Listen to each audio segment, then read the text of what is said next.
Mana kawan? Kawan siapa? Kawan hidup. Nah, yang lain. Entah. Besok nggak ada itu. Besok. Entah. Biasanya Suruh ada. dagang. Ini ada. Yang lain nggak ada.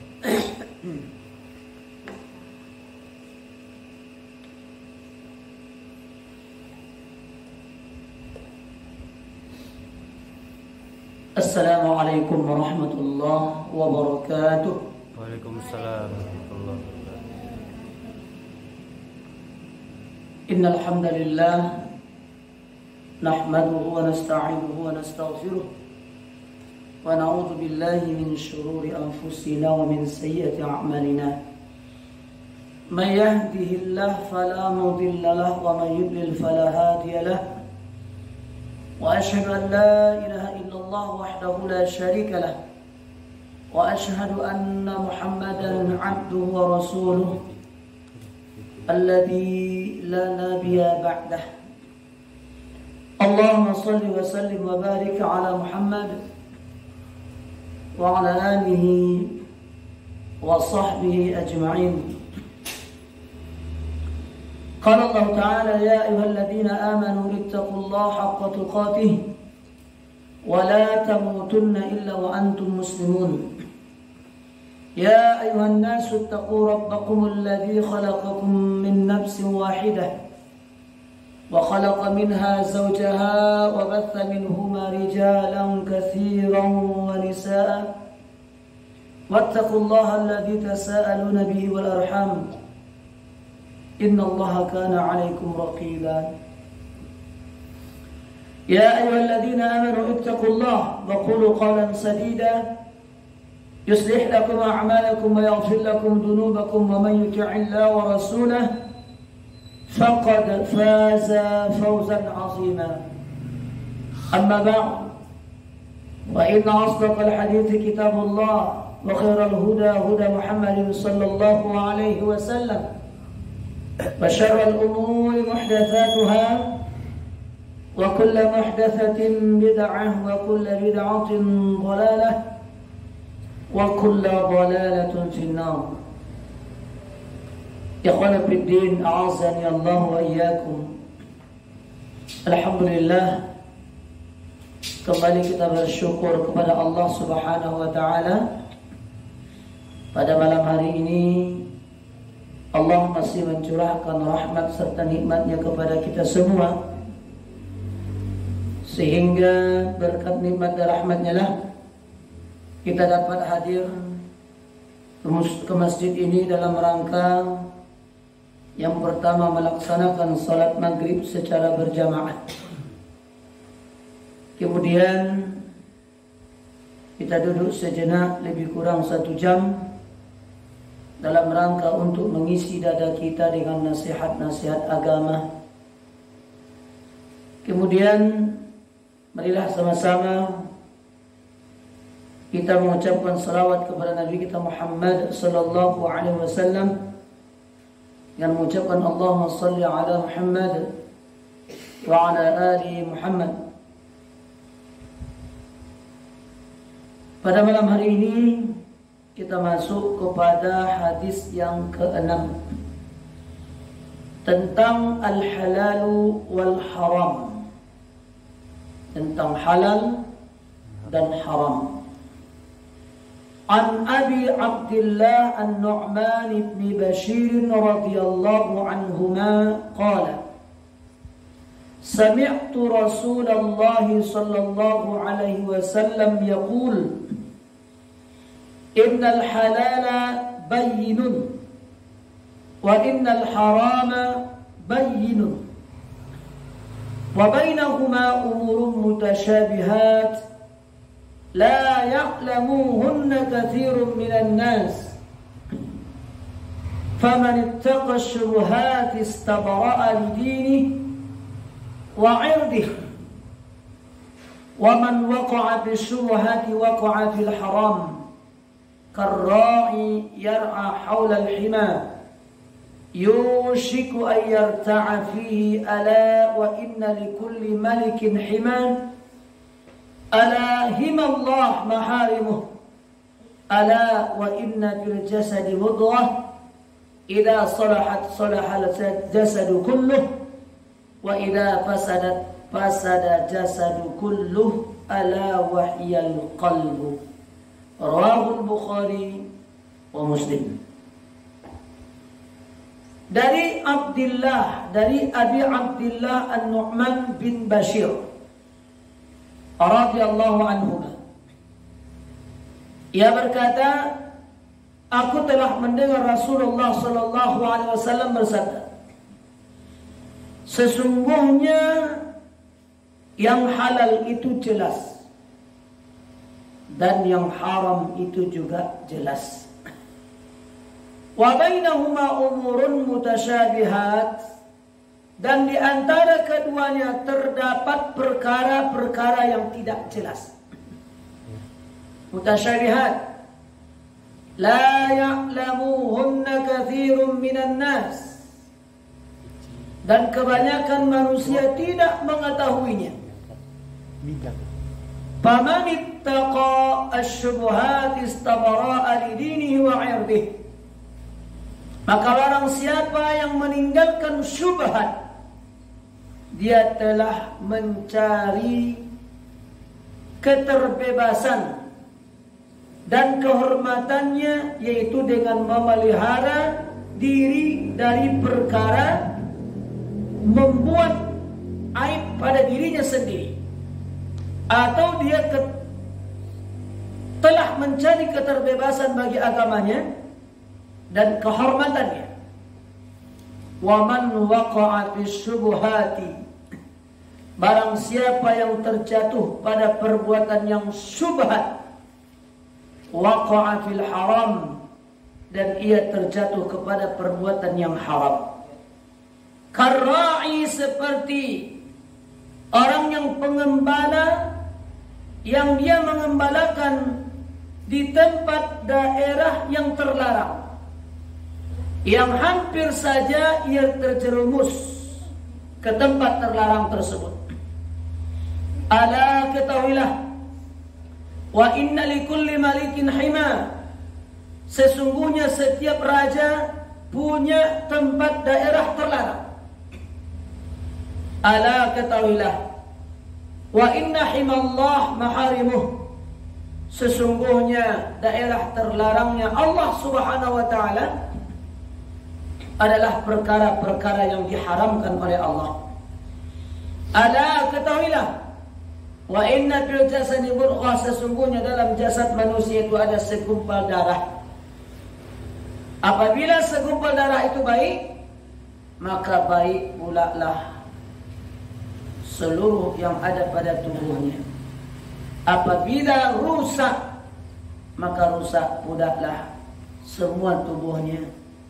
Ketahuilah, itu adalah hati. Qala al-Imam An-Nawawi, Imam Nawawi mensyarahkan hadis ini, qauluhu sallallahu alaihi wasallam, innal halala bayyin wa innal harama bayyin wa bainahuma umurun mutasyabihat. Sesungguhnya yang halal itu jelas, yang haram itu jelas, dan di antara halal dan haram itu ada disebut dengan mutasyabihat, yaitu sesuatu perkara yang tidak jelas, yang samar-samar. Ikhtilaful ulama fil halal wal haram, ada perselisihan ulama dalam menjelaskan tentang yang halal dan yang haram.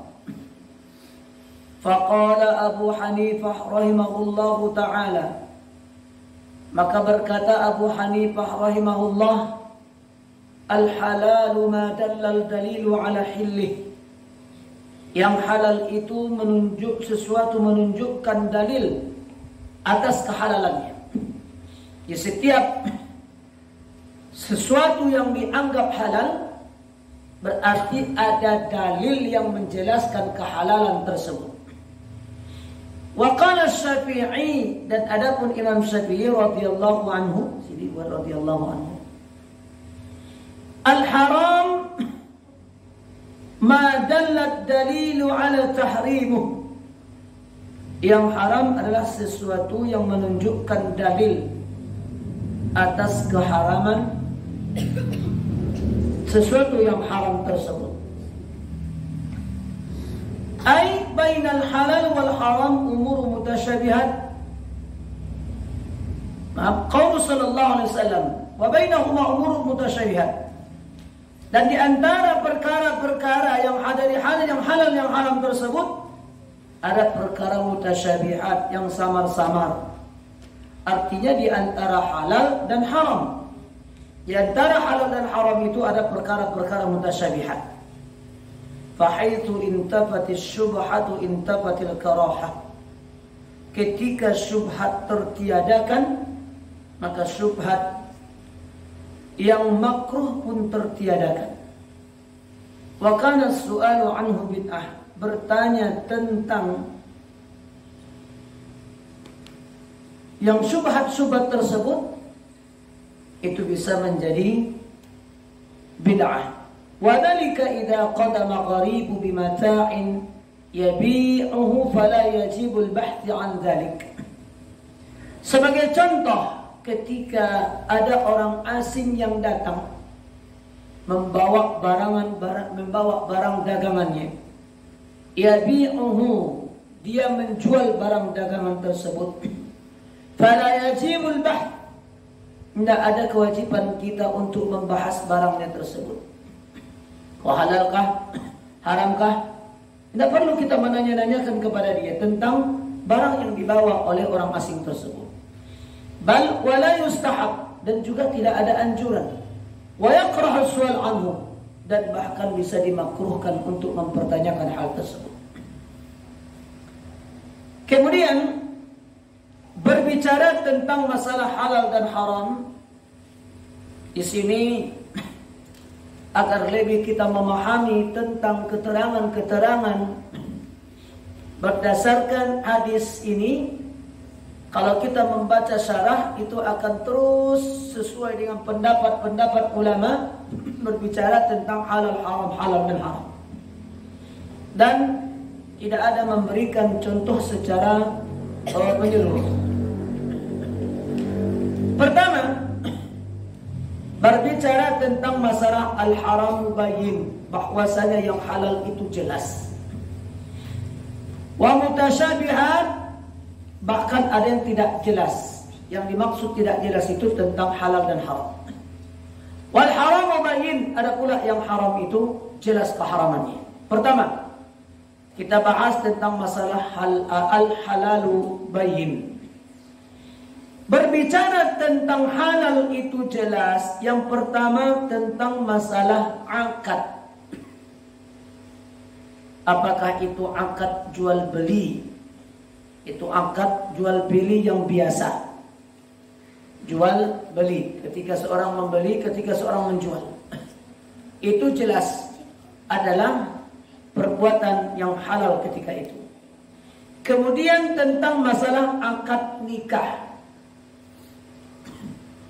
atau tentang masalah akad-akad yang lainnya. Dan berbicara tentang masalah akad, maka jelas kehalalan akad tersebut. Sebab sebaliknya juga ada. Tentang ada cara akad yang benar dalam jual beli, itu sudah dituntun di dalam Islam. Bagaimana akad jual beli yang sah, yang halal, yang tidak memiliki unsur riba atau tidak memiliki unsur gharar atau lain-lain sebagainya. Seperti contoh, kalau akad jual beli yang tidak biasa dilakukan, itu adalah jual beli barang yang tidak jelas. Nanti kita contohkan kepada pembahasan tentang yang haram. Kalau tentang yang halal jelas, ketika kita membeli sesuatu dengan uang, ada barang yang ditukar dengan uang tersebut, maka itu jelas kehalalan. Selagi barang yang kita beli itu adalah berasal dari barang yang halal, kecuali barang yang haram. Kalau jelas barang-barang yang halal, maka itu jelas kehalalannya. Begitu juga tentang akad nikah. Akad nikah halal apabila adanya ampulai, ada anak daro, ada walinya, kemudian ada saksinya, ada maharnya, maka nikah itu halal dan sah. Yang kedua, membicarakan tentang al-halal bayin, masalah makanan. Makanan yang jelas apa? Makanan donat, makan nasi. Nah, itulah makanan yang jelas kehalalannya. Apalagi makanan yang halal banyak ya. Kemudian minuman seperti air sajua, air aqua, atau air yang kita masak, air yang turun dari air hujan, itu jelas kehalalannya. Kemudian makan ayam, makan kambing, ikan, sapi, atau minum kopi, minum teh, minum susu, minum jus, itu jelas kehalalannya. Itu disebut dengan al-halalu bayin, yang halal itu jelas. Kemudian al-haramu bayin, yang haram itu juga jelas. Contoh akad, seperti akad jual beli, seperti membeli ikan dalam kolam. Orang punya kolam, kita kok si punya kolam dulu dia masukkan ikan kecil 1.000. Tidak diperhitungkannya matinya sudah berapa, tidak diperhitungkan. Jika ada orang beli, balikan sekolam. Ambillah, biasa sekolam ko sekian. Dan biasa ambo panen sekolam ko ikan ko jumlahnya sekian kilo. Jadi kok takut seperti itu membeli ikan dalam yang ada masih di kolam, belum diambil timbang, masih takut bayar, maka itu akadnya gharar. Tidak jelas. Haram, bisa jadi jatuh. Umumnya gharar itu jatuhnya kepada hal yang haram. Atau membeli buah-buahan di atas pohon. Rambutan kah itu, durian kah itu, manggis kah itu, apalah namanya. Langsung marah sepokok. Membeli sepokok. Kenapa jatuh haram seperti itu? Karena tidak bisa dipastikan keselamatan buah yang ada di pokok tersebut. Boleh jadi busuk, jatuh suram. Sehingga uang sudah dikasih, panjarnya sudah dikasih, ternyata hasil tidak ada. Habis bermusuhan saja. Tapi setelah diturunkan, maka itu jelas kehalalannya. Tapi kalau belum diturunkan, tidak jelas kehalalan. Dalam masalah akad nikah, jelas keharamannya seperti nikah mut'ah. Akad nikah mut'ah jelas. Itu sudah jelaskan di dalam hadis Nabi SAW. Atau akad-akad yang lainnya yang keluar dari syariat Islam. Kemudian yang jelas haramnya berupa makanan dan minuman. Makan babi, makan anjing, makan bangkai, memakan sesuatu yang disembelih tidak selain menyebut nama Allah. Minum khamar, minum tua, dan minuman yang sudah jelas keharamannya. Maka ini disebut dengan al-haramu bayin, jelas haramnya. Wa mutasyabihat, dan mutasyabihat di antara halal dan haram. Ini juga ada dua. Pertama tentang masalah makanan dan minuman. Makanan yang tidak jelas kehalalan-keharamannya, ada mengatakan kuda halal atau haram, tidak dimakan kuda, ada yang menghalalkan. Ini mutasyabihat. kok makan tupai. Ada yang menghalalkan, ada yang mengharamkan, ada yang memakruhkan. Karena tupai itu bagi gigi taring. Ada orang untuk obat boleh makan tupai. Kura-kura, buaya, ular. Ini mutasyabihat sebagian ada orang. Ular, kalau ular laut gimana? Ular yang naik di daratan, khusus ular itu di lautan. Atau ulat yang ada dalam buah-buahan. Seperti tupai tadi itu ada juga perbedaan dan lain sebagainya. Jadi sama-sama. Atau anjing laut. Anjing laut. Allah. Kemudian tentang masalah yang syubhat lagi dalam masalah ijarah. Dalam sewa menyewa. Yang ujung-ujungnya sewa menyewa tersebut jadi jual beli. Sehingga jual belinya bisa jadi menjadi jual beli yang diharamkan. Seperti contoh, ada lagi namanya murabahah. Si A, ini kalau jual beli contoh, ingin membeli barang kepada si C. Tapi si A ini tidak punya uang untuk membeli barang ke si C tadi. Maka si A berbicara dia sama si B. B, bagaimana saya ingin membeli sebuah barang kepada si A, tapi saya tidak punya uang. Harga barang itu contohnya 10.000 saja, anggap 10.000 saja. Tetapi kata si A tadi ke si B,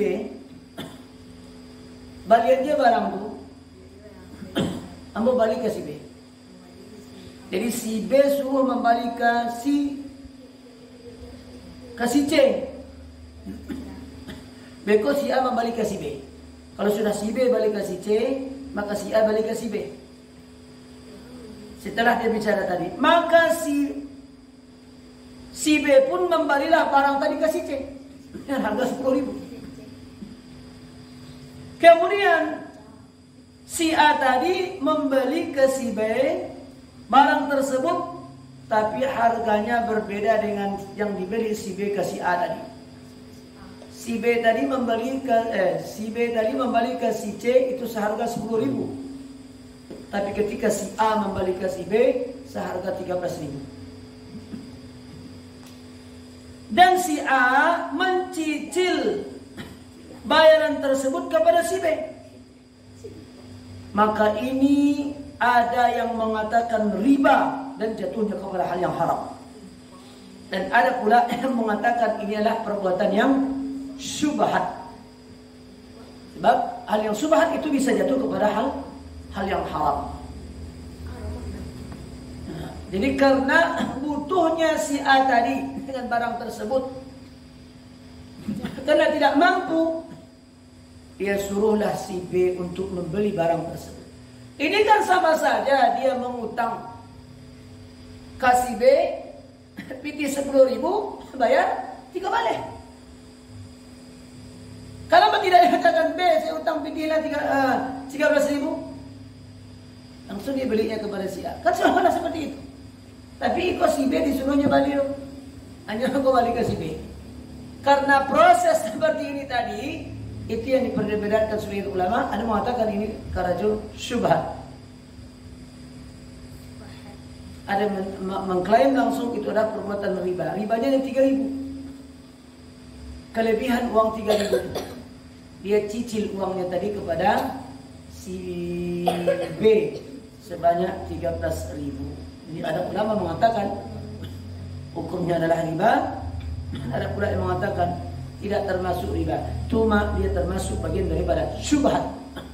Kalau sudah syubhat, kita takut terjerumus kepada hal yang diharamkan. Wallahu a'lam. Ini berbicara tentang masalah syubhat. Kemudian Apa sebab-sebab terjadinya syubhat? Sebab terjadinya syubhat yang pertama, sebab yang kembali kepada kondisi keadaan yang terjadi. Apa itu sebab kembali kepada kondisi keadaan yang terjadi? Pertama adalah perkataan seseorang yang tidak jelas hukumnya. Jadi sebab terjadinya syubhat yang pertama, perkara seseorang yang tidak jelas hukumnya. Apa itu contoh? Pertama, seorang berkata kepada istrinya, dia katakan, kamu haram bagiku. Dia katakan, kamu haram bagiku. Dia tidak ceraikan istrinya, tapi dia katakan, kamu haram bagiku. Ini perkataan yang tidak jelas. Apakah dia ketika mengucapkan kamu haram bagiku, dia menzihar istrinya, mentolak istrinya, tolak satu atau tolak tiga? Tidak jelas. Dia katakan cuma hanya engkau haram bagiku. Apakah ucapan si pelaku dari si suami tadi kepada istrinya, apakah dia menzihar istrinya, apakah mentolak satu, apakah mentolak tiga? Tidak jelas. Ini sebab yang kembali kepada kondisi keadaan yang terjadi. Sebab terjadinya syubhat. Dan status istri itu adalah syubhat bagi suami. Syubhat? Apa? Tidak jelas. Apa tujuan dia mengucapkan engkau haram bagiku? Apakah dia menceraikan? Atau dia menzihar? Kalau dia mentolak istrinya, apakah tolak satu, apakah tolak tiga? Ulama mengatakan status istrinya syubhat bagi suaminya. Yang kedua, perkataan seorang yang tidak jelas hukumnya. Seorang yang berbohong dengan berkata kepada temannya, saya sudah cerai dengan istri saya. Padahal dia belum bercerai. Ya cik orang, kok ada pulang ke rumah lagi? Dia katakan, saya sudah cerai dengan istri saya. Padahal dia belum pernah menceraikan istrinya. Dia cuma katakan saja kepada orang bahwa dia cerai dengan istrinya. Atau dia mengatakan, saya sudah duda. Jatuh hukumnya Ustaz. Begitulah. Jadi karena ini masih syubhat kata ulama. Dia katakan mungkin dia ingin kawin lagi. Supaya perempuan itu mau sama dia. Dia katakan, Ambo duda. ya sudah duda. Gimana kalau kita nikah, saya sudah duda. Dia katakan dia statusnya abang, status abang bagi nih kok kecil pada situ. Terus ambulah duda. Padahal dia belum pernah bercerai sama istrinya. Supaya bisa, ini kan dalam rangka supaya dia bisa kawin lagi. Dan status istri ketika itu syubhat kata ulama. Dia tidak ada ceraikan istrinya. Tidak jatuh tolak. Memang karena disebabkan dia berbohong. Itu perhatikan banyak orang seperti itu melakukan. Tanpa dia sadari itu. Abang alumni istri lagi. Masih bujang lagi. Atau dia katakan dia duda. Masa seumur abang alun punya istri, mula punya istri cuma lah carai. Atau status amula duda. Ini jatuh kepada hal terjadinya syubhat. Sebab syarat dia cerai sama istri langsung diucapkan sama istri. Aku ceraikan engkau, aku ceraikan engkau, aku ceraikan engkau. Ada saksi atau tidak ada? Ya, ada saksinya. Jelas. Jelas dia menceraikan istrinya. Ini enggak, dia cuma hanya karena ingin kawin lagi. Ingin punya istri lagi. Dia katakan dia sudah cerai. Ini yang jadi masalah. Kemudian yang kedua, sebab terjadinya syubhat adalah pekerjaan yang tidak murni halal. Ada orang menjual ayam, menjual kambing, menjual babi. Bagaimana dengan ia bekerja di tempat seperti ini? Tentunya seseorang yang bekerja di apa namanya, peternakan gitu ya, menjual ternak gitu. Cuma di ternak itu ada ayam, ada kambing, ada babi. Jadi dia sebagai karyawan di situ. Kadang orang minta ayam diambil ayam, minta kambing dia ambil kambing, minta babi dia ambil babi. Dia cuma hanya sekedar sebagai pekerja karyawan di situ. Atau dia berada di supermarket. Di supermarket itu ada yang jual rokok, ada yang jual minuman keras, ada juga jualan yang halal, makanan-makanan yang halal. Atau dia sebagai notaris tentang masalah akad riba dan sebagainya, masalah tanah dan sebagainya. Dia notaris, terpaksa harus mencatat, harus mengikut segala macam. Maka ini juga adalah termasuk syubhat.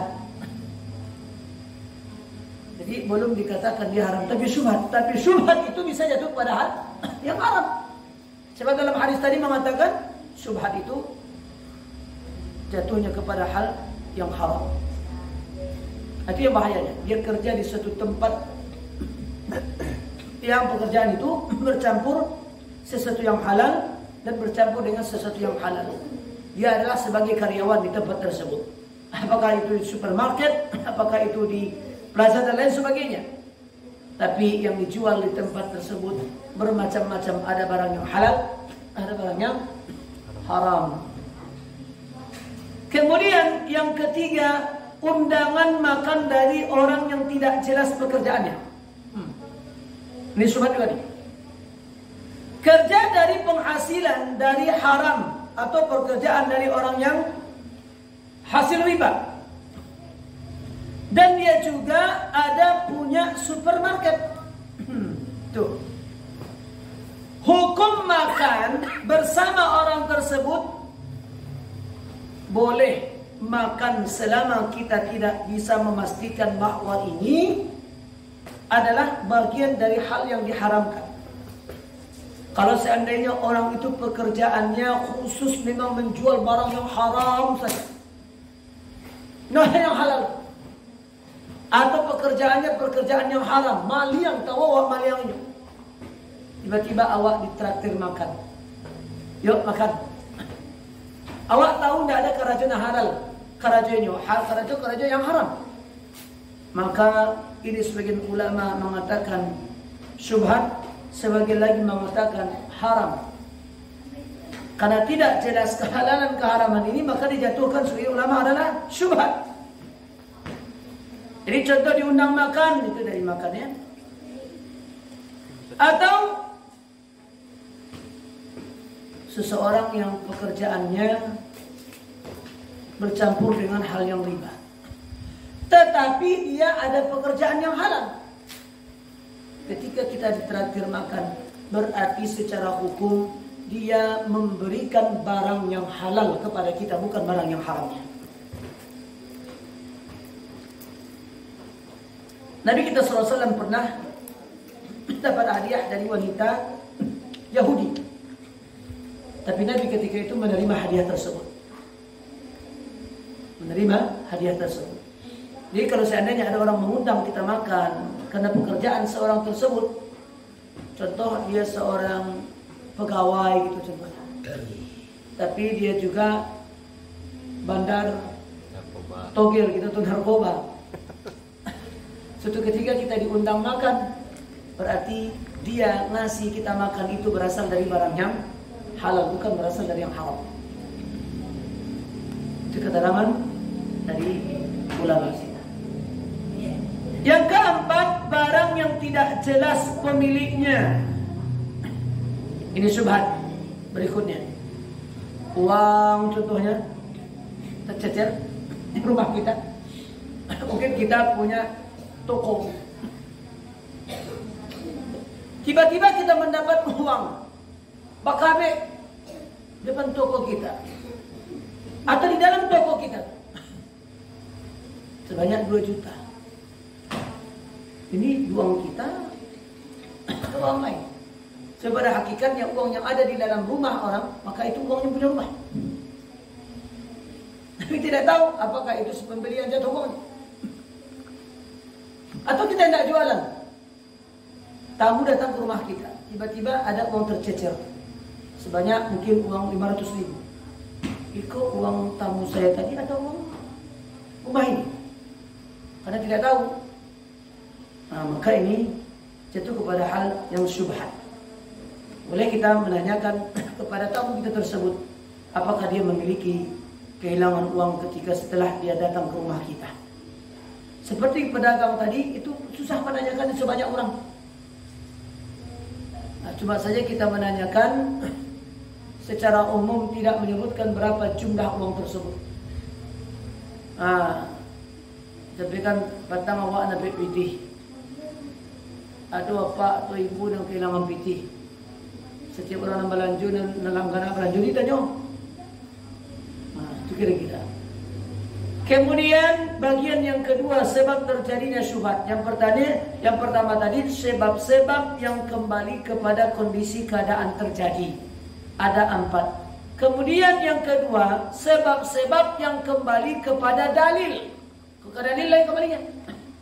Tadi kembali kepada kondisi keadaan. Tadi keadaan karena perkataan seseorang yang tidak jelas.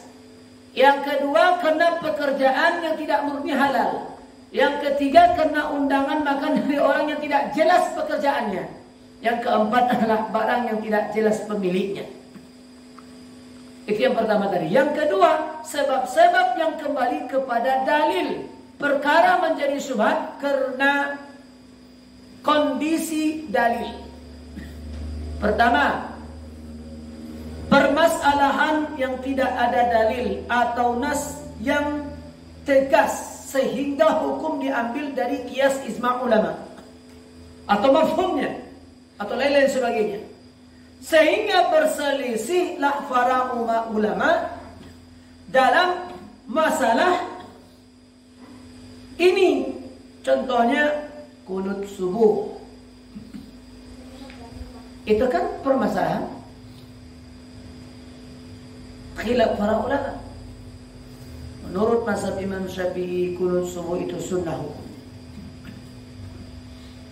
Menurut mazhab yang lain, kunut subuh itu tidak ada karena berdasarkan dalil juga. Karena ditanyakan tentang masalah dalil, maqanatan Nabi sallallahu alaihi wasallam fi salat as-subh contohnya.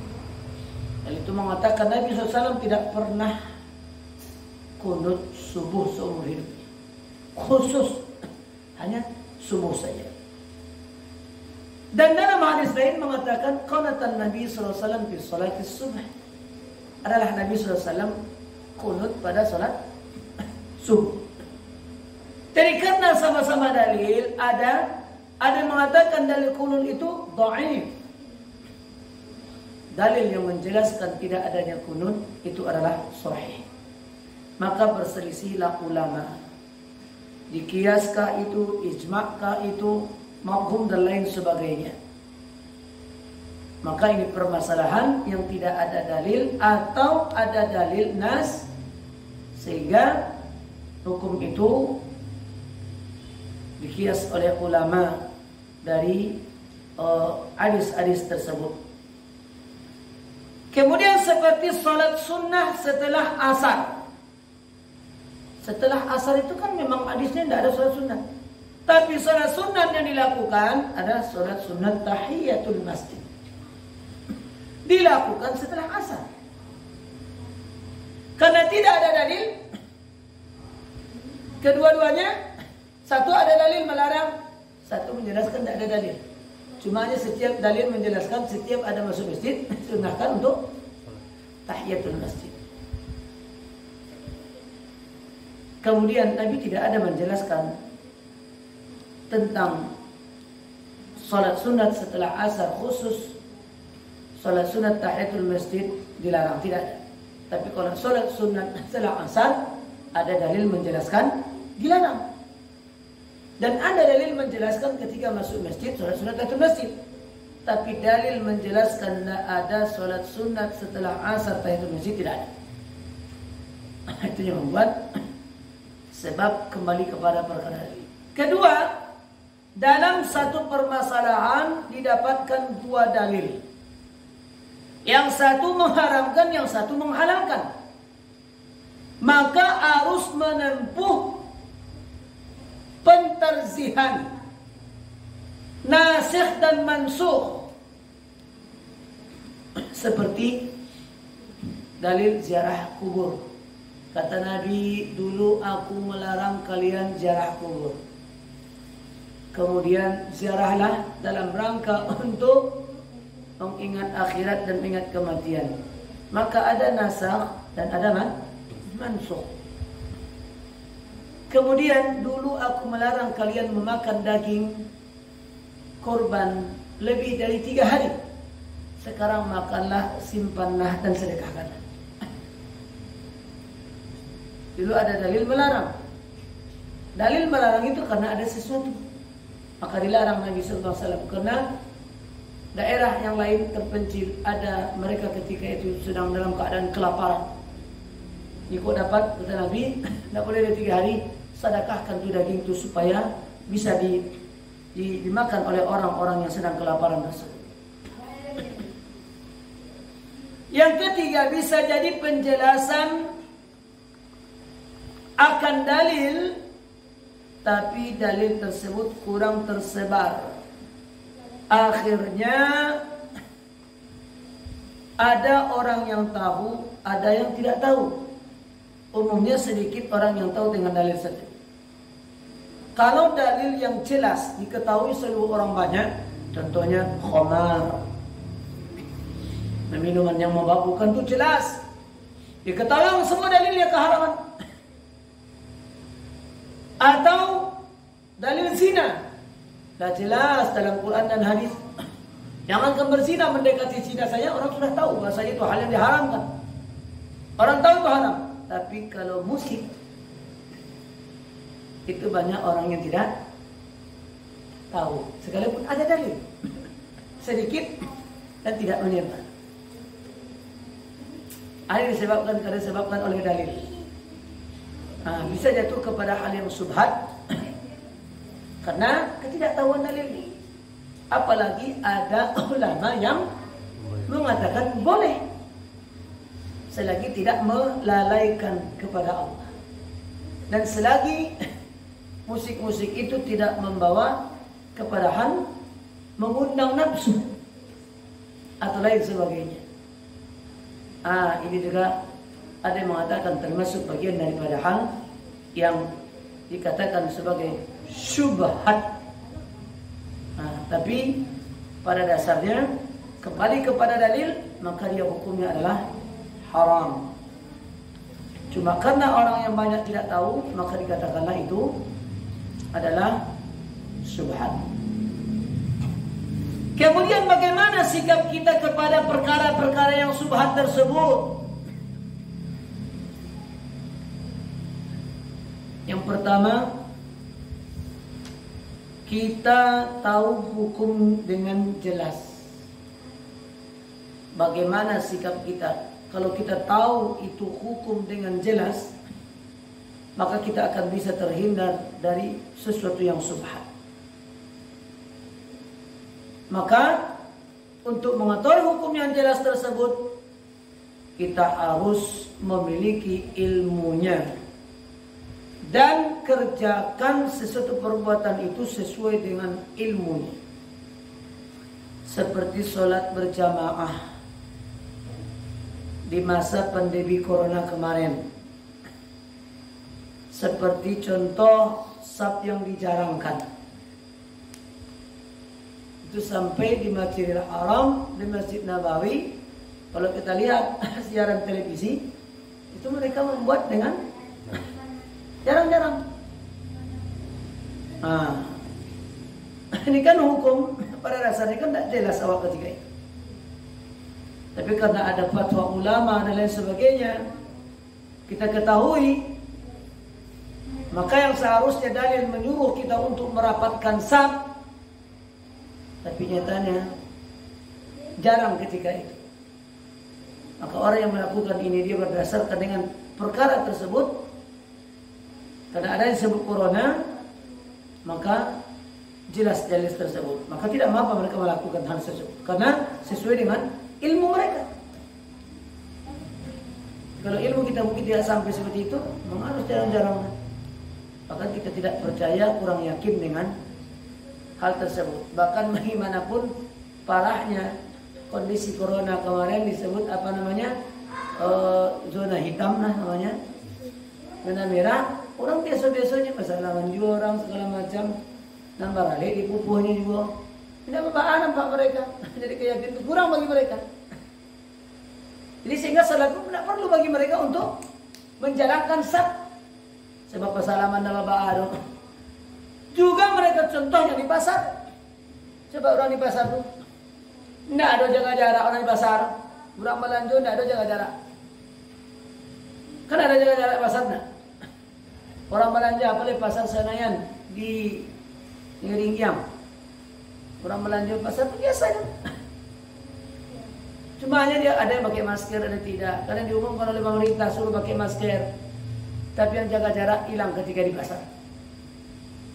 Sehingga menjadi dalil bagi mereka, kenapa di pasar tidak ada jaga jarak, padahal di situ kumuh banyak bakteri. Di masjid barasia wak bau dua, maka jarang-jarang dua. Ini alasan sebagai masyarakat. Ilmu mereka sampai di situ.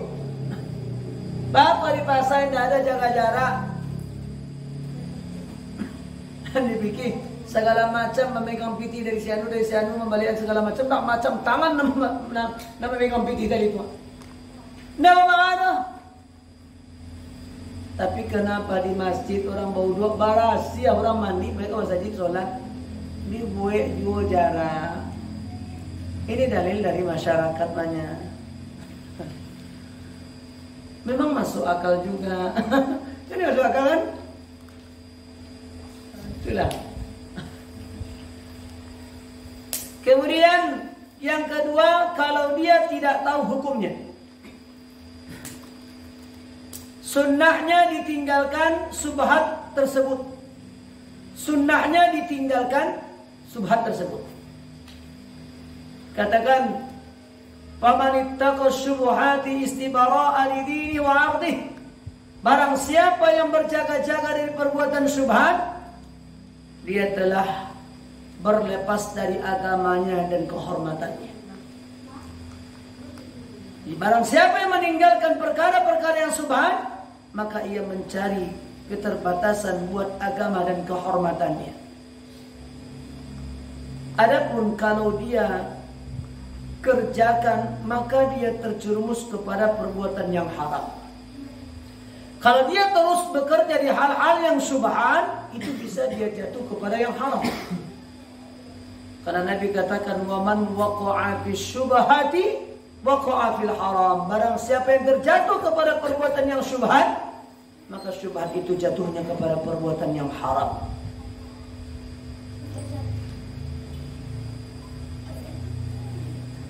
Dan ini kata ulama terjadi karena ada dua aspek. Pertama, orang yang tidak bertakwa kepada Allah Subhanahu wa taala, dia lancang dalam perkara yang syubhat, maka hal itu membawanya kepada hal yang haram. Dia tidak pedulikan syubhat tidak pedulikan.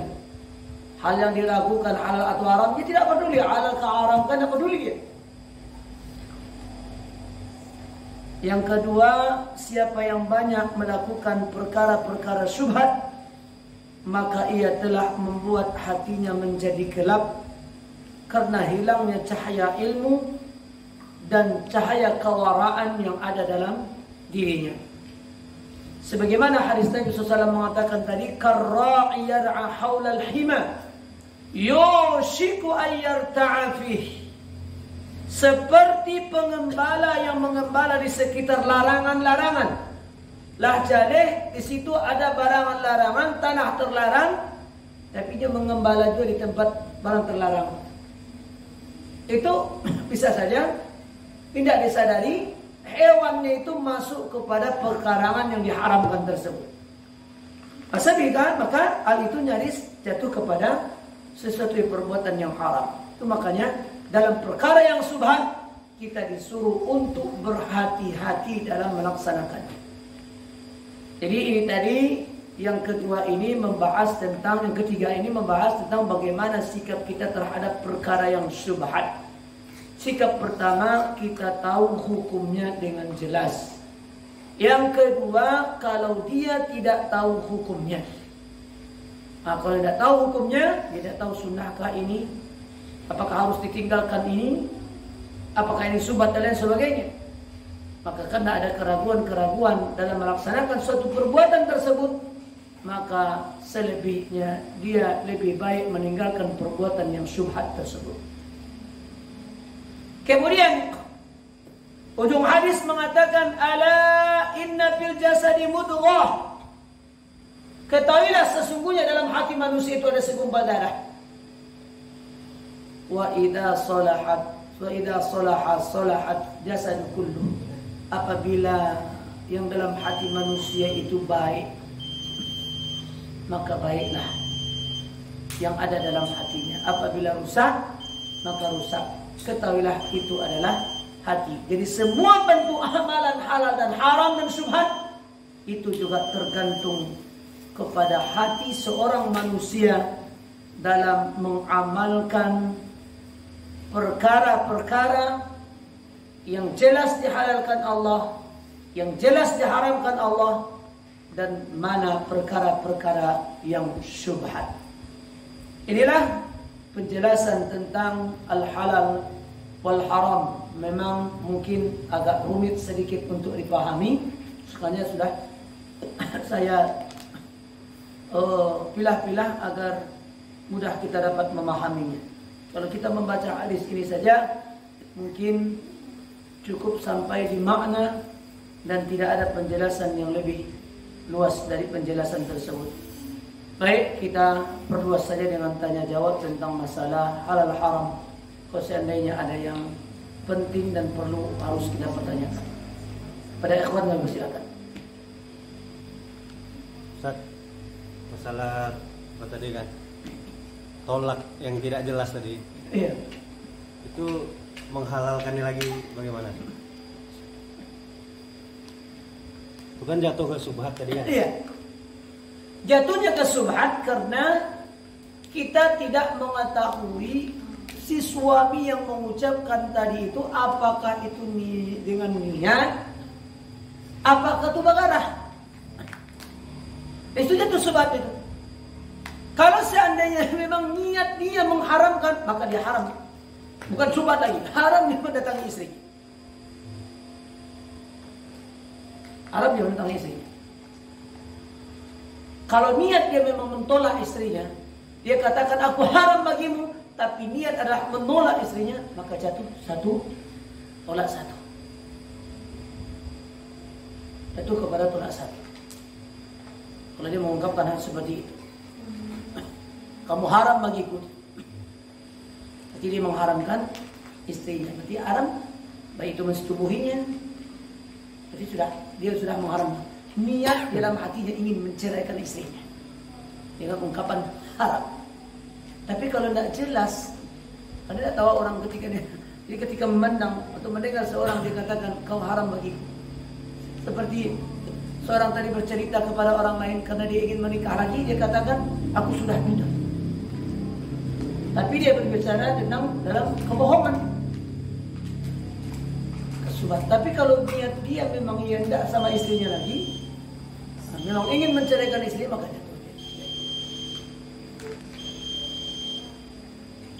Kalau dia ada berbohong karena untuk menikah, maka syubhat. Kalau dia menzihar, kalau ingin kembali lagi kepada istrinya, berarti dia harus membayar kifarat ziharnya.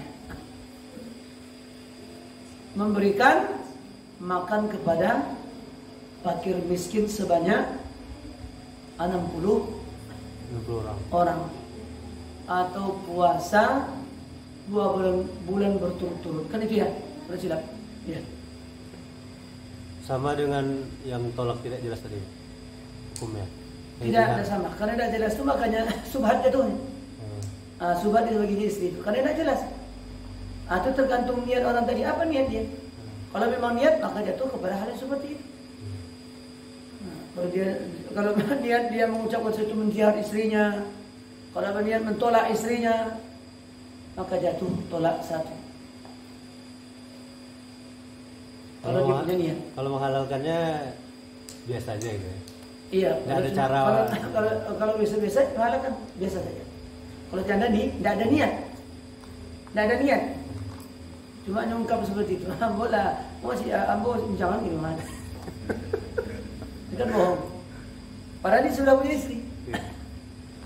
Atau masak kata orang, alun mereka Allah tapi ulah bidas.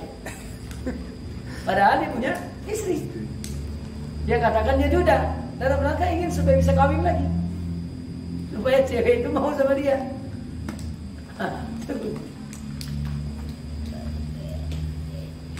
Kan bohong. Jadi jatuh kepada hal yang syubhat. Kalau ada orang manggil bini orang saya kata siapa dia manggil bini orang tu dia nak dia minta maaf laki-laki dia nikah lah sama bini orang tu apa hukumnya dosa? Hukum nikah tidak sah. Kenapa? Status istri orang tadi masih istri orang. Status istri orang. Kalau dia hubungan, maka hubungan zina. Karena masih istri orang. Dia ladikan istri orang. Orang belum ceraikan. Surat cerai tidak ada. Dia nikah aja. Kau nikah sirinya. No?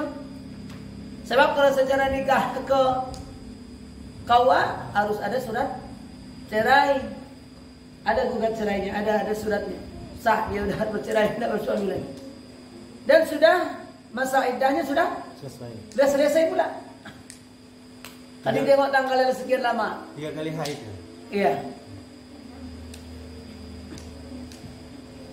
Atau 4 bulan 10 hari.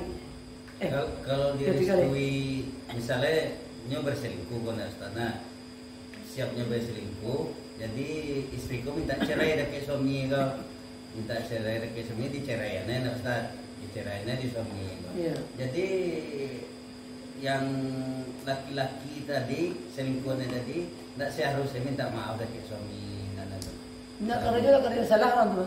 Hah? Lah kerja salah tu lah kerja haramnya saja. Oh larang. Kalau dia minta maaf, mereka mungkin suami itu minta maaf tu. Mereka mungkin suami memaafkan. Ini awak di zinahi orang. Mungkinlah dia yang ketimau mungkin tu. Dia bela dia ke belakang. Tunggu sebentar ya je. Jadi bahasa harus saya laki-laki itu Ustaz. Dia dosa besar lah. Dia berzina. Dosa besar lah. Besar daripada pelaku zina yang biasa dilakukan seorang pemuda dan pemudi. Karena saya sudah punya istri. Walaupun nyo nikah zina aja tuh ya. Iya zina. Jadi siap tuh kan nikah lah diceraiannya kan di suami tadi. Tunggu masa iddahnya dulu. Kalau langsung diceraikan langsung nikah, tidak sah. Oh berarti langsung cerai langsung nikah, tidak sah. Tidak sah belum masa iddahnya dulu. Masa iddahnya 3 kali haid. Tunggu dulu 3 Istri kali. yang dicerai, iddahnya 3 kali haid. Salah 1 quru, 3 quru, 3 kali tahan suci. lo kecil dah. Hah? Nak tahan lo kecil Ustaz. Oh. Tahan loh. Ada tak? Ayo. Allah. Di kampung Ambo Ha. masalah dagang korban tadi. Ada seseorang tu korban nggak bisa untuk sepati korbannya tadi harus dipeto dengan yang mama. Kalau di kampung Ambo kampung kes kau ini tanya lain. Untuk ini yang mama rasa latiku imam kakek dalam tu kali ulama itu muda susah kau itu paho ciek lah. Tangannya ciek, ulam ciek ciek sama lah. Iya. Yang imam kakek tadi memotong kapal loyo ciek. Jadi dengan keterpaksaan tadi yang si korban tentu direlakan sebab kalau ndak buat tak direlakan masalahnya ndak ditulis buah bayi awak. Apa menurut hukum agama awak halal tuh dengan model itu kan? atau makruh? Iya. Jadi daging korban tadi yang ditetapkan untuk mereka itu upah bagi mereka atau apa? Yang di apa tadi? Iya, untuk ikut sekian, untuk ikut sekian. Menghormati aja. Ini termasuk Menghormati. paksaan lah tuh, paksaan. Paksaan. Kalau Kewajiban enggak- bagi itu. kalau enggak Tradisi itu. kalau enggak enggak diizinkan dari orang yang si korban, itu dilalaikan apa nanti buat bayi apa? Itu kan karena dia paksaan. Laki sama mulia lah semua. Kok ngurus duitnya, kan? Iya. Itu kan ada tantangan. Berarti bisa jatuh syubhat juga. Itu subhanallah. Iya. Karena ada yang merelakan, tapi rela itu karena keterpaksaan. Sebab berbicara tentang masalah pembagian daging korban, itu kan kepada hak yang wajib untuk istilahnya, yang berhak untuk menerima daging korban tersebut. Nah, bahkan si pekerja saja tidak boleh dia mengambil upah dari daging tersebut, bahkan kulitnya tidak boleh dia jual untuk dijadikan sebagai upah baginya. Tapi si pekerja boleh dia mengambil daging bagian tuinya sebagai hadiah untuk itu. Karena ada bakarajo di situ mah. Masanya tidak boleh mengambil bagian tuinya. Sebagaimana halnya pembagian yang dia ke orang. Atau dilebihkan dia awak bakarajo. Nah, untuk bakarajo habis sekian surang untuk sekarang bakarajo kok. Tapi bukan upah bagi mereka. Itu adalah hadiah. Nah, ada pun upah seperti tukang sembelih, tukang jagalah, tukang kulit segala macam. Itu upahnya harus berasal dari harta orang yang berkorban, itu dari harta yang lain. Tidak boleh dijadikan upah bagian dari hewan korban tersebut. Tidak boleh. Kakinya upahnya, awak tukang sedapiah upahnya gaya kepala, tidak boleh. Kalau jadikan upah tu kepala untuk si tukang dapiah, atau tunjang apa namanya, ekoren nambah untuknya khusus sebagai upah, tidak boleh. Tapi kalau orang dan panitia kau tadi bagi kecil, bagi apa tu? Apa kepala apa? Jadi ambil apa kepala tu? Apa untuk sama bapak, jadi ambil apa? Anak itu kira-kira. Jadi tidak meminta-minta, tidak ditetap itu kan dah seperti paksaan namanya, berkorban. Namanya tak ada. Yang si pengorban yang korban tadi tentu dengan terpaksaan tadi tentu Itu ya. sah saja kan. Ayo itu saja menurutnya. Kalau daripada ahli awak nak ketipu dia tamu orang. Jika meninggalnya salah satu rumah. Meninggal salah satunya. Apa dia yang bilang punya lu busuk sama dicium di kampung tu dah. Dengar tak kan? Nak dicelek kematian aja. Apa dianya mayat tu di situ. Cium sama dia lah. Apa rusuh orang tu berduki payah. Di bagian kadang memang ada seperti ancaman-ancaman dari masyarakat. Ancaman-ancaman dari orang-orang terpandang di kampung tu supaya masyarakat tu takut gitu. Maka kau mati besok dah dicalia di padian je. Ada orang yang calia dia campanya mayat tu kalau itu je. Nak namuah kalau mama nyumbayang nak mama mandi dia campanya lah. Nama dosus ya. Kurang ada duit. Nak mati nak mati campanya kalau itu nam je. Tidak ada berpengaruh sebenarnya tu. Enggak dibuat sebenarnya. Iya. Dibungkus saja karung di campaannya pakai batu-batu juga. Lagi batu gadang tua, campanya kalau itu. Masuk ke ruang. Ini apa dosa kayak gitu dong? Nama sorok, dosa orang itu. Namanya batu kipayah mah diwajibkan cukup ada di kampung itu nak melaksanakan. Jadi nama mencium bersama wajah, ini itu tangan itu aja. Kau nak nama kalau mencalik banyak guru ambo je. Ketika kamu buruk meninggal dunia, tidak apa dia anjek lah, campaknya kau tangan dia tu. Nombor dosa ya, masyarakat termasuknya. Ini mama namanya, alim ulama namanya. Dia berdosa. Ini orang tahu kan? Ada orang meninggal anjing-anjingnya. Tidak laksanakan baru kipayah. Hanya nombor dosa. Apalagi menghalangi orang, menghalangi masyarakat. Apa dia anda aja. Kan bayangkan dia udah dan si jenazah itu bapak kata-kata pak boleh kampung terserah kalian Muna satu mencelik dia tidak usah dah. Cuma kadang di kanannya beralik, oh dia masih hidup. Ada bayi awak beralik awak ada 3 orang. Alamak Rasul. Tidak usah lah, gue beralik biasanya gue undangnya jiran tetangga tu lah. Iya, acara syukuran jadi rumah.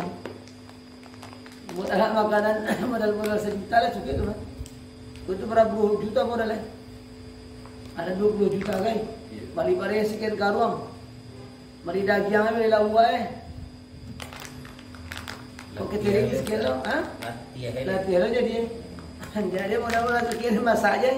Hari undangnya orang makan di rumah anak mau menikahan. Jiran tetangga ni. Tapi dah mau jiran tetangga sana pemilih awak. Anak pemilih awak ni. Kalau tahu orang tu mah, anak awak kamu nikahan dia datangnya dah berusung. Sebab mendatangi undangan tu hukumnya wajib. Ada undangan makan awak. Dia boleh buat urus anak awak menikahan dia tibanya. Itu artinya kan awak sudah umumkan kepada mereka bahasanya anak awak nikah. Dah okey tu, dah tahu orang tu. Berarti tidak ada fitnah lagi nampaknya hamilnya anak awak tu. Tidak ada fitnah lagi nikah patang tu manyan tak balik tu gitu. Berarti itu dia kecil orang. Jadi nikah patang tak balik dari 3 orang.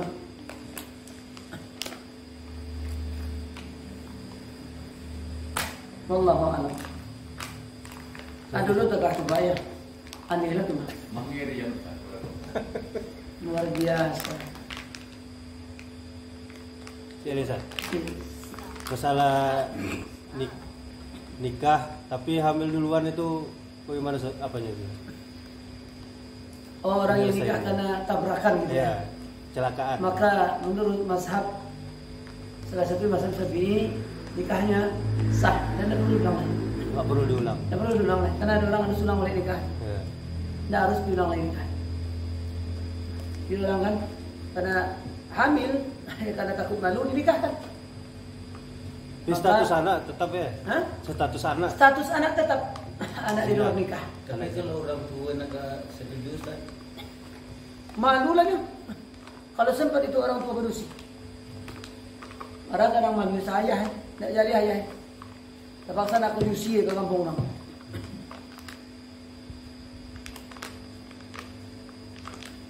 Nah, itu anak ini tak si ayah. Kan malu. Terpaksa dia cari. Tanya nak siapa nama milik kau. Kasih bulan dipanggil suruh nikah. Dia nikah tu sah cukup satu kali. Kalau alam tak perlu harus menikahkan kembali.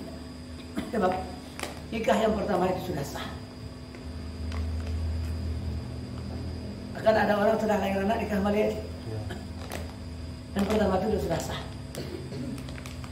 Cuma yang kena hamil itu kerajaan jadi luar nikah. Karena kerajaan di luar nikah, maka status anak tetap anak di luar nikah. Kalau seandainya anak itu wanita, maka kalau kadang tidak berhak orang tua menikahkan anak. Kalau masih tagang juga untuk menikahkan anak, masih karya untuk menikahkan anak, maka nikah anak itu tidak sah dan berzinah panjang dia anak itu. Banyak yang terjadi seperti itu. Dia malu. Kalau laki-laki tidak ada wali, tidak ada orang tua bebas nih. Kalau perempuan harus ayahnya menikahkan. Kalau laki-laki tidak ayah menikahkannya. Cuma hanya sekedar meridhoi pernikahan saja cukup. Kalau sampai ketahuan ibu nikah, nyomel. Cuma nikah tu tanpa sepengetahuan ibu, orang tua wajar tu.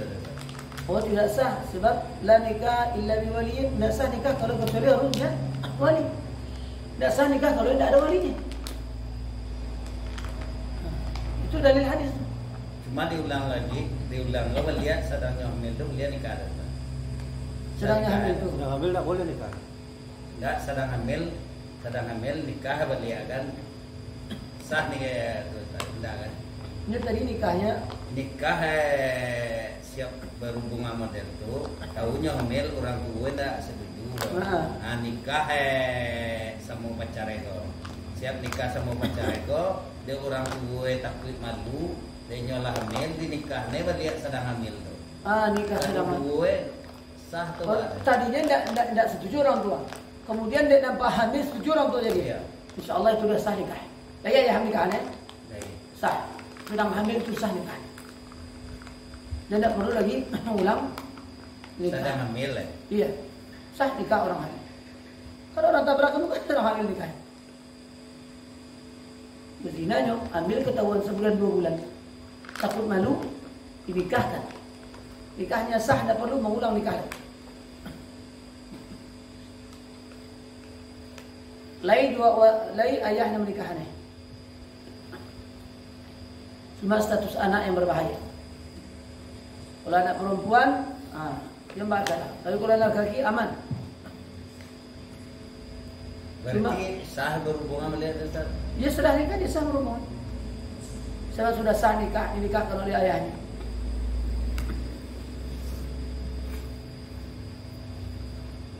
Allah. Pertanyaan terakhir Ustaz, setelah nikah tadi. Nah, apa lihat di kampung Ambon, kalau orang tuanya laki-laki, anak perempuan mau nikah, jadi sebagian orang tuh para ulama tuh tahu itu menyebut kalau tidak sholat tidak sah menikahkan anak. Apa betul itu? Iya, namanya wali pasik. Jadi kalau awak pergi ke kantor KUA, itu ada wali pasik. Wali-wali yang tidak sah menikahkan adalah wali pasik. Kalau ayahnya sholat berarti pasik. Jadi kalau ayahnya tuh tidak sholat, anaknya mau menikah, boleh diwakil. Dia ke wali hakim wakilkan? Iya, wakil. Iya. Tapi malu enggak, Pak? Boleh disuruh, bolehnya menikahkannya, bertaubatnya sama Allah. Bolehnya menikahkan, disuruhnya taubat. Apakah menikahkan awak kecil anak itu bini? Pak, apakah jadi wali kau? Apakah dapat sembahyang lo? Apa status anak awak disuruh ke menikahan? Taubat leh Pak, disuruh Pak tu taubat. Biar seminggu lagi ke menikahan disuruhnya bertaubat. Istighfar dilaksanakan perintah Allah seminggu. Dalam seminggu itu dia solat tadi. Dia mau betul-betul taubatnya. Kalau seandainya kafirnya balik setelah itu, ingkarnya balik ya, ini dah berdosa. Disuruhnya taubat ayah. Kalau ayahnya ingin menikahkan, kan ada training itu istilahnya training sekian bulan sebelum menikahkan, orang tu dah di training kau. Bahkan juga ayah ada training. Ini kan dah tekah tu. Dah tekah dulu, gini dah dia ayah. Mari bawa apa lagi solat, apakah menikahkan apa, macam. Kenapa ni beri pasiat kau? Orang tua tidak solat Jumat, tidak segala macam, tidak. Kalau dia punya anak berusi, bagi ulama mengatakan itu dijelaskan dalam kitab Fathul Mu'in, salah satunya fikih Imam Syafi'i. Tidak sah dia mensolatkannya, karena disebut dengan wali pasiat. Kecuali ayahnya bertaubat, berjanji dia akan melaksanakan perintah Allah, maka baru dia boleh menikahkan anak. Kalau dilanggar Ustaz habis itu. Habis itu langgar, nyak tak tu. Dan sembahyang ni. Anak sah ni kan. Sah nikah. Dan dusul ya ni. Oh, sorry. Yang itu hebat, ada Pak.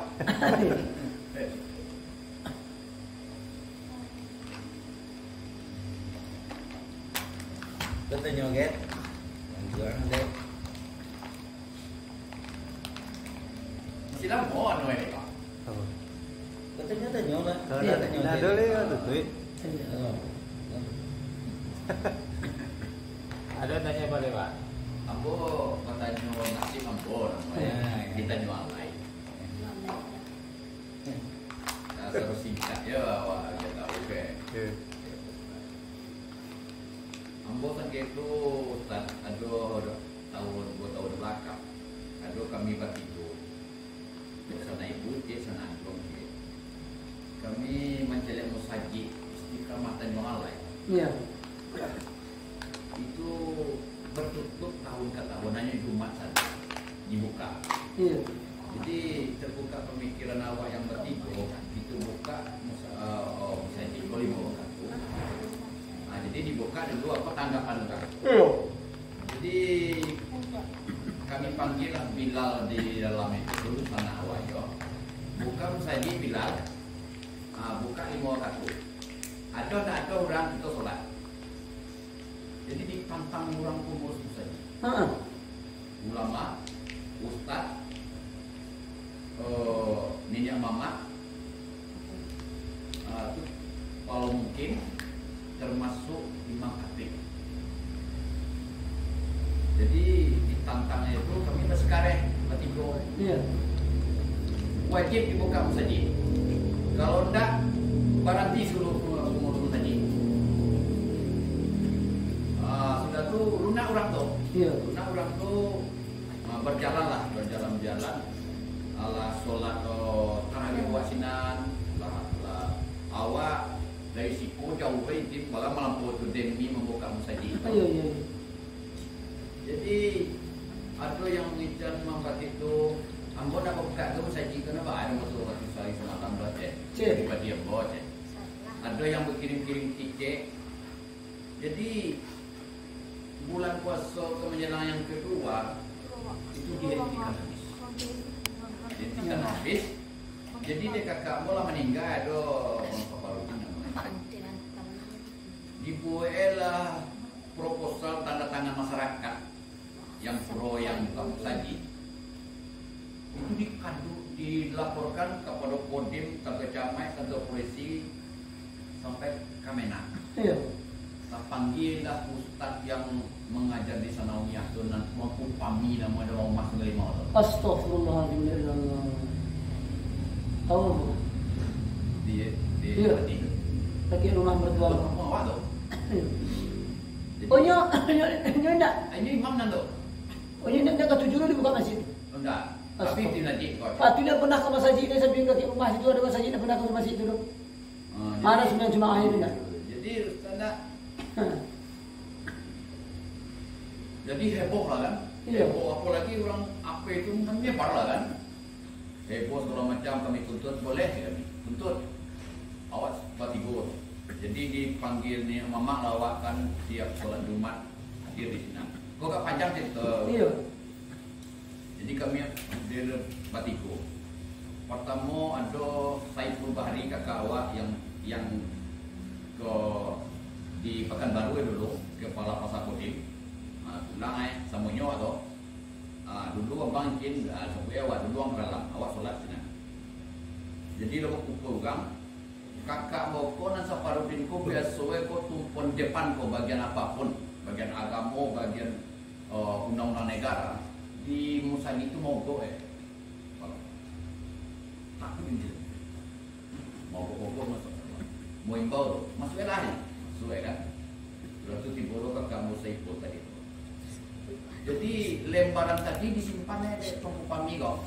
Uang banyak tu murah tu macam. Dibaca oleh toko kami tadi. Dan buka ada ke ketua saji buka acara. Dibaca oleh toko kami tadi. Dihampunnya surat anu tadi, laporan tadi. Dah harga aku membuat surat kalau tu. Kau kan handi kau. Bagaja ke baru lo je. Jadi kakak buat tadi dan saya Bahari tadi.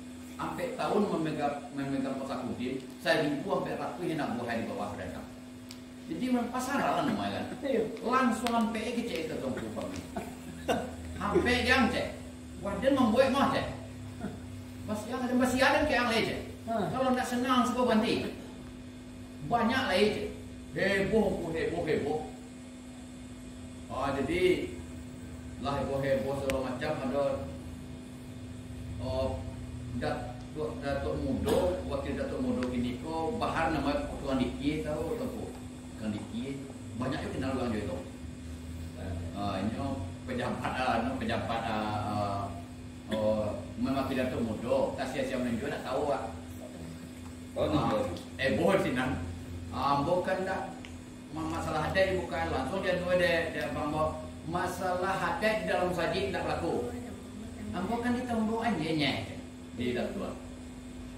Jadi lah heboh tu masuklah ke tanah rumah. Awak aku itu dalam sajid model itu. Jadi kini kau cari kesimpulan. Kalau sakiro Bilal kau nak suka awak jadi jadi imam di waktu saya semalam kita tukar. Tapi bahasa mau kita menukar. Antara kau iri, kayaknya iri mana kayak Bilal kau. Jadi keputusan model itu tuh. Jadi berlanjutlah. Sholat. Tiba hari kapuaso menjelang puasa diingatkan dari pengurus tadi nang mantan wali nagari kurang dulu gini loh. Nang lah selesai. Apa kiro-kiro tuh Ustaz? Managah orang masuk ke rumah Allah. Disebut BKI begitu. Malah jalan kalau ada salah tu. Mas Haji itu disuruh untuk Kalau ditembak dia buka. Hah? Tadi ditembak dia. Tapi dia sampai deh bang menjang bangsa. Tumpahkan darahnya aja. Kan kok solusi apa itu dia dari Medan. Halal tuh, Cak. Iya masa. Lihat Ustaz, kalau Tidak, dia sama selagi dia Muslim tidak ala darahnya. nah, selaginya muslim. Dia Muslim. Dia kan lagi sholat. Cuma itulah tadi perilaku itu kan tidak mencerminkan sebagai seorang ulama namanya. Tidak pantas. Seharusnya dia mendukung. Kan tahu dia banyak hadis-hadis tentang keutamaan bersolat berjamaah. Bagaimana akibatnya kampung itu kalau orang di satu kampung sudah menegakkan solat jamaah. Tapi dia tahu dia orang. Memang ya wajar tuh dia dukan di Kemenak sana, dia dukan apa itu. Karena masa rumah ibadah ditutup setahun sekali buka. Itu kan itulah aneh tuh. Kalau orang tutup seminggu sekali ada juga ya. Buka seminggu sekali masjid itu. Bukanya masjid itu hari Jumat saja. Tapi kan dilarang. Cuma ada juga kejadian seperti itu, Pak. Kejadian di daerah Hamburg juga. Yang larang tuang kudu. Ada orang dari rantau pulang ke Jakarta. Dia biasa melaksanakan sholat berjamaah di masjid-masjid ketika di rantau. Pulangnya itu tidak ada azan. Di depannya pasal di masuk masjid itu. Tak kaji orang di kampung tu. Jangan azan tu. Bilang dia tunggu tadi. Wang nak membayar listrik segala macam tu. Bedanya ketemu azan. Di bedanya tunggu tu. Aku masih untuk aku segala macam je. Ini sebar luas kan. Aku tunggu kutu je. Durang aja di masjid larang lain. Baranglah bayar lampu listrik kau je. Azan ni orang payah. Mau nak bayar lampu listrik tu je. Kalau takui barang hilang Ustaz, bukan ada loh nang separuh. Yang kecil barangnya kan di dalam masjid itu takui lo hilang. Ya masjid tak buka je. Takui lo biti heavy, biti kasih. Ayo timus saja jika patahnya oleh itu, tapi itu kan saya Amanah, amanah. Jadi amanah masyarakat tu nak keluarkan orang tu. Dia menggunakan. Ndaknya takui biti itu hilang Ustaz. Itu selalu. Biti dosa hilang. Dan tu piti itu tak pakai itu gajian itu tak kui naik ya lah itu benar. Kalau ini mau begini ada. Kau dapat bagi. Itu benar nanti tak kui naik. Tertipu orang yang main bak situ, Pak. Tertipu orang yang main bak tu. Orang main bak tu tujuannya gimana? Suruh tu dirancaan. Aku ada orang kan perlu digaji tukang azan, perlu tukang imamnya. Bagaimana supaya hidup lima waktu Tuhan. Tukang barasian, tukang barasi WC segala macam digaji orang itu. Itu guna kain pakai. Apa yang rusak, apa yang putus hiburan lampu, warna perlu diperbaiki. Itu guna orang tak mempak situ. Tidak mengumpulkan piti je lah. Ikut kan ada kumpulan piti banyak-banyak. Tidak keluarnya. Sampai ratusan juta bukan lah. Bagi-bagi. Kalau mau saja kau kan tak kui barang hilang Ustaz. Ya tak kui barang hilang. Itu sunat Tauku Pami itu berdakwah di kampung Uang Maha Raya selalu dia itu. Itu sholat 20 bulan puasa itu yang gitu. Sanjangnya. 23 witir 3. Yang lain itu tak ada itu. Disalahkannya. Itu cek. Iya. Disalahnya sabale ya awak. Sama yang ingin ceramah tengah dulu. Hanya orang santiang cek. Hanya sekian tahun dah jadi ikut segala macam. Orang santiang juga isi santiang. Ini kecilnya santiang. Pasok. Tapi kalau Tapi dia tak pakai di kampung tu. mana ada wadah musinan di satu yang model di peto model itu apa tanya? Kamu tunjukkan kebenarannya dulu. Tentu model itu nih. Kau orang kampung tahu lah. Iyo yang gua ambil. Iya. Manggo yo. Kita tak tahu, tapi ini terpakai di masyarakat itu. Di Sumando sih terpakai orang. Yang lucu awak kan Inyo seorang guru kan gitu. Iya. Apalagi Guru guru ya, bahasa no. Arab kan gitu. Guru bahasa Arab. Guru bahasa Arab ya tuh. Pasti bahasa Arab itu.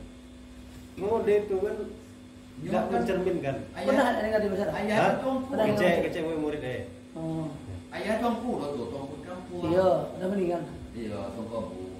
Kalau orang tuh misalnya zikir orang sudah matian 3 hari itu 600.000 800.000 tak lelang tuh. Baitong tuh. Kalau dikecil, kalau mau jadi Dua. itu. Baitong tuh baku tuh tambah ribu ada tahu bang? 800.000. Berapa dia? 800.000. Aku kan podo kalau 10 hari begitu. Jadi nyo gaji ukur. Ambo waktu sudah bertangkap tuh tak tinggal tiba rumah jantung ambo ke kopi itu. Ambo pasrah saja ke kurang apa yang kubah gue ke diri ambo. Kau salah dah jalan go, kau dah salah. Apa yang disuruh banyak sekene ayat itulah yang ambo salah. Kalau bila yang tadi watanyoan ndak lalu gelisah malam tu ndak lalu menyuit joli ndak lalu segala macam tak lalu setengah jamnya cukup racun langsung tajud bau beda kalau ipung punya jangan lu juga cuma yang begini masalah tahu lalu tanya ke dapur profesor bahan untuk pabrik ayah tu pajak dukun orang je kau Jadi kawan Ustaz. Hah? Kawan Ustaz. Enggak kawan juga laki rumah mertua. dia kan Enggak pernah anu sama Ustaz. Kalau sih itu ada kasus sih. Tapi enggak banyak dia kan mencelewa kan apa lo celewa mah. Sinis ya. Iya sinis dia menyalah mentua. Tahu tu sebab dengan ceramah. Oh benar ceramah di masjid Sri Bakutu dia di situ. Mantap segala macam. aku lah tak kutus anjir Iya. nanti tolong aku Ma dalilnya segala macam. Sama cara menuju hari segala macam mendalilkan tu. Iya. Mantap itu lagi tu. Tidak pakai cerahnya tu. Mantap itu. Mana dalilnya coba. Itu untuk isi kantongnya satu tu coba. Dia tahu tak bapak ibu tu. Untuk isi kantong orang dunia tu. Jual-jual makan ya Ustaz. Iya. Ada orang galak yang menangis segala macam. Tidak tunggu dia ni. Kau yang santiangnya coba jawab lah.